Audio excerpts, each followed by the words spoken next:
সদৌ অসম ছাত্ৰ সন্থা যোৰহাট জিলা সমিতিয়ে টিয়কৰ ঘোঁৰাচৰা নপমুৱা বৰাগাঁও প্ৰাথমিক বিদ্যালয়ৰ সহযোগত বিদ্যালয় প্ৰাংগণত ৰাভা দিৱস উদযাপন কৰে। পুৱাই বিদ্যালয়ত উপস্থিত হৈ আছুৰ সদস্যসকলে কলাগুৰু ৰাভা প্ৰতিচ্ছবিত পুষ্পাঞ্জলি অৰ্পণ কৰে। লগতে সৈনিক শিল্পীৰ আদৰ্শৰে আগবাঢ়ি যোৱা সংকল্প গ্ৰহণ কৰিলে সকলোৱে। উল্লেখযোগ্য যে যোৰহাট জিলা ছাত্ৰ সন্থাই বেচৰকাৰী সংস্থা শেলিৰ ফাউণ্ডেশ্যনৰ সহযোগত জিলাখনৰ চৰকাৰী তথা গ্ৰামাঞ্চলৰ প্ৰাথমিক বিদ্যালয়সমূহত প্ৰতি শনিবাৰে শৈক্ষিক সামগ্ৰী বিতৰণৰ এক যোগাত্মক পদক্ষেপ গ্ৰহণ কৰি ইতিমধ্যে 17 বিদ্যালয়ৰ 1200 ছাত্ৰ-ছাত্ৰীক সামৰি লৈ আজি 18 নম্বৰখন বিদ্যালয় উপস্থিত হৈ বিশেষ সংকল্প উৎসাহ কাৰ্যসূচী ৰূপায়ণ কৰিছে। বিশেষকৈ এই পদক্ষেপে গ্ৰামাঞ্চলৰ ছাত্ৰ-ছাত্ৰীসকলক বিদ্যালয়লৈ অহাত আকৰ্ষিত কৰিব আৰু তেওঁলোকৰ কিছু হ'লেও অভাৱ অভিযোগবোৰ পূৰ্ণ হ'ব বুলি আশা প্ৰকাশ কৰে উদ্যোক্তাসকলে।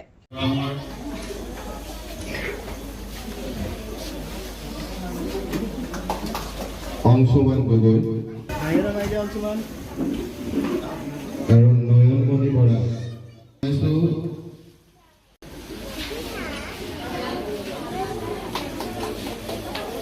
দেৱাশিষ বৰা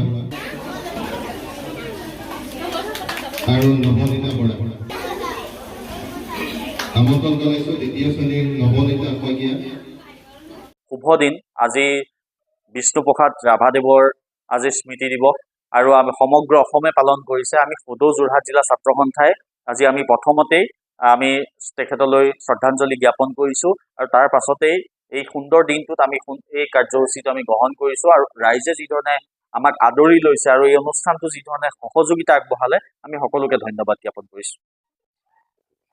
সদৌ যোৰহাট জিলা ছাত্ৰ সন্থা আৰু চেলি ফাউণ্ডেশ্যনে যোৱা বৰ্ষৰ পৰা আমি এটি কাৰ্যসূচী আৰম্ভ কৰিছিলোঁ। কাৰ্যসূচীটোৰ নাম হৈছে উৎসাহ আৰু এই উৎসাহ প্ৰকল্পৰ জৰিয়তে আজি 18 নম্বৰ কাৰ্যসূচীত আমি উপস্থিত হৈছোঁহি নপমুৱা বৰাগাঁও প্ৰাথমিক বিদ্যালয় আৰু এই প্ৰাথমিক বিদ্যালয়ত উপস্থিত হৈ আমি ছাত্ৰ ছাত্ৰীসকলৰ শৈক্ষিক উত্তৰণ কামনা কৰি তেওঁলোকলৈ এটিকৈ আমি স্কুল বেগ প্ৰদান কৰিছোঁ আৰু আমি চেলি ফাউণ্ডেশ্যন আৰু সদৌ যোৰহাট জিলা ছাত্ৰ সন্থাই এটা কথাই আমি আশা ৰাখিছোঁ যে প্ৰাথমিক বিদ্যালয়ৰ চৰকাৰী প্ৰাথমিক বিদ্যালয়ৰ ছাত্ৰ ছাত্ৰীসকলক শৈক্ষিক উত্তৰণ হ'ব লাগে। এই ক্ষেত্ৰত আমি ছাত্ৰ সংগঠন হিচাপে যি কৰণীয় আছে আমি কৰি যাম আৰু সমান্তৰালকৈ চৰকাৰৰ প্ৰতি অনুৰোধ জনাইছোঁ এই ছাত্ৰ ছাত্ৰীসকলক সকলো ধৰণৰ সুবিধা প্ৰদান কৰি যাতে ছাত্ৰ ছাত্ৰীসকলে চৰকাৰী প্ৰাথমিক বিদ্যালয়ৰ প্ৰতি আকৃষ্ট হয় আৰু ইয়াত যাতে এনৰলমেণ্ট বৃদ্ধি পায় তাৰ কাৰণে এনেকুৱা ধৰণৰ পদক্ষেপ গ্ৰহণ কৰিবলৈ আমি অনুৰোধ